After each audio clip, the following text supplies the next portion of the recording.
La démarche de maman, ça a été dans la suite de ce que sa mère avait fait. Donc elle a décidé elle-même de rentrer à la résidence autonomie aux alentours de 70 ans. Et donc elle est venue à Miribel parce que moi donc j'y habitais et elle avait déjà une activité associative. Donc, ça a permis de l'accompagner, donc complètement autonome. Et puis au fur et à mesure où maman a baissé un peu, où le cercle se restreint un petit peu, à ce moment-là on pouvait facilement l'accompagner, passer le soir ou le week-end, enfin voilà. Donc pour ça a été bien. Et du coup, maman a elle-même choisi aussi de remplir le dossier 2 ans avant pour l'EHPAD. C'était extrêmement compliqué pour elle, mais elle l'a fait par rapport aux enfants. Maman est rentrée, c'est un choix de sa part. Elle était un petit peu isolée parce que dans un immeuble, il y a bien les voisines, mais c'est pas pareil. Au début de l'année, elle a perdu son petit chien. Donc, elle s'est retrouvée un petit peu toute seule. C'est-à-dire que le petit chien, ça fait sortir, ça fait rencontrer du monde, ça oblige à faire des balades dans la rue. Et puis là, il y a eu un petit moment de flottement. Et on en a parlé un petit peu, elle est venue visiter. Et depuis, je pense que ça lui a enlevé, c'est ce qui lui peinait un petit peu dans son appartement, c'est toutes les choses administratives, les DF, les téléphones, les choses comme ça. Au bout d'un moment, ça devient un petit peu lourd. Elle est tout à fait capable de le faire, ça, il n'y a pas de souci. C'est le fait aussi d'être en centre du village, puisqu'on va à pied, il y a le marché, il y a tous les commerces, il y a la banque à côté. J'ai une maman qui n'avait pas d'activité. Il y a eu le décès de mon père assez brutalement. Ils avaient une vie assez fusionnelle et une vie sociale assez intense. Et donc, ça a été aussi assez brutal. Tout s'est arrêté pour elle.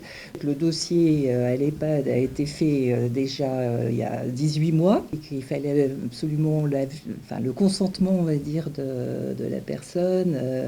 Chose que, c'était compliqué pour ma mère d'accepter vraiment, parce que le passage à l'EHPAD, oui, pour les personnes, c'est une autre étape, c'est quelque chose de lourd, quoi. Elle discute avec des gens, elle est allée un peu aux animations.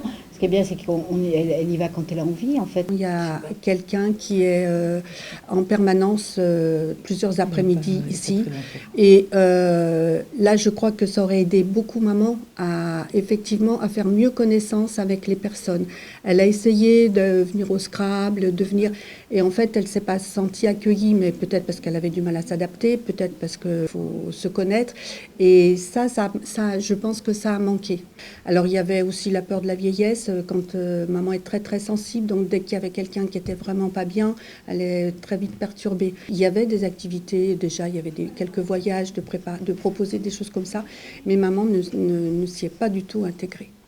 Oui, elle a réussi à discuter, enfin, à lier contact avec des gens.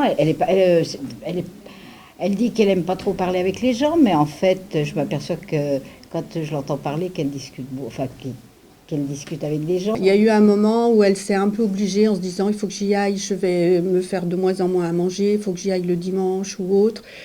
Et pour elle, manger avec quelqu'un, c'est faire conversation. Et quelquefois, les personnes n'entendent pas, ou elle ne comprenait pas elle-même la façon dont les personnes s'exprimaient. Et donc, ça a été un fiasco complet. Donc, elle n'y est jamais allée. Et les derniers mois où elle ne se faisait plus à manger, à tour de rôle avec mes frères et sœurs, on apportait des repas. Et puis jusqu'au moment où on avait beau les laisser dehors, ils n'étaient pas mangés non plus. Donc là, ça descend très vite. À l'EHPAD, maman, elle avait posé son dossier, elle savait qu'il fallait y aller. Ça n'empêche que la perte d'intimité, c'est quelque chose sur lequel c'est toujours pas acquis, quoi. Parce que, je sais pas si elle l'acquérera un jour, quoi. Mais pour elle, c'est trop difficile. Et pourtant, elle était partante. Elle savait que c'était la meilleure solution ou la moins mauvaise. J'en discutais avec une dame qui est là depuis le mois de juillet. Et donc, c'est sa fille qui est ma voisine.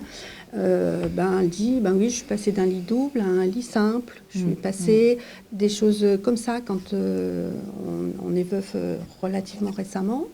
eh bien, c'est vraiment pas facile pour autant, quoi. C'est une perte d'autonomie totale, parce que maman est en fauteuil, on la lave, on lui donne à manger. Toute l'intimité corporelle aussi, qui est extrêmement compliquée pour elle à gérer. Mais il y aura d'autres personnes qui, à mon avis, s'habitueront difficilement à d'autres choses, quoi. On a vécu une période où ma mère donc, avait une grosse infection. Donc on lui portait ses repas dans son appartement.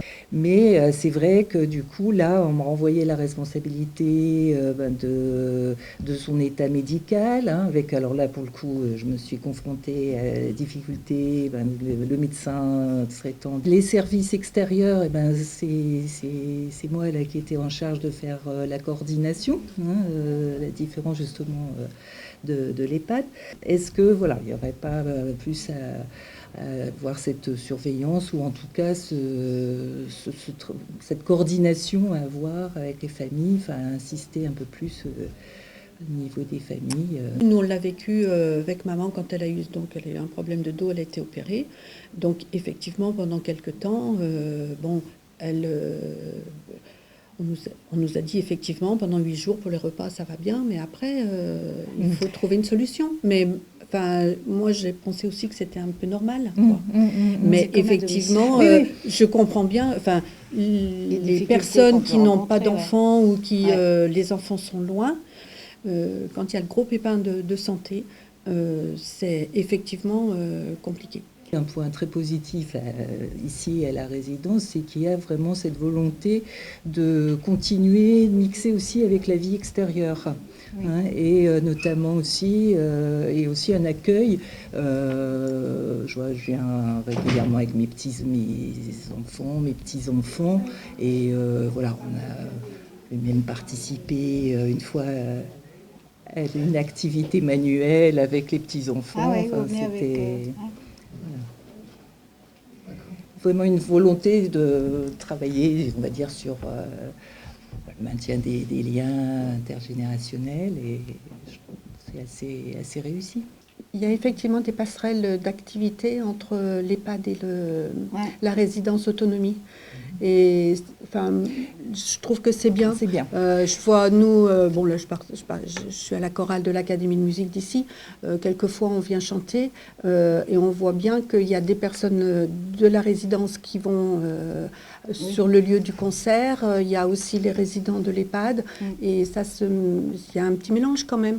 Et je trouve que c'est bien.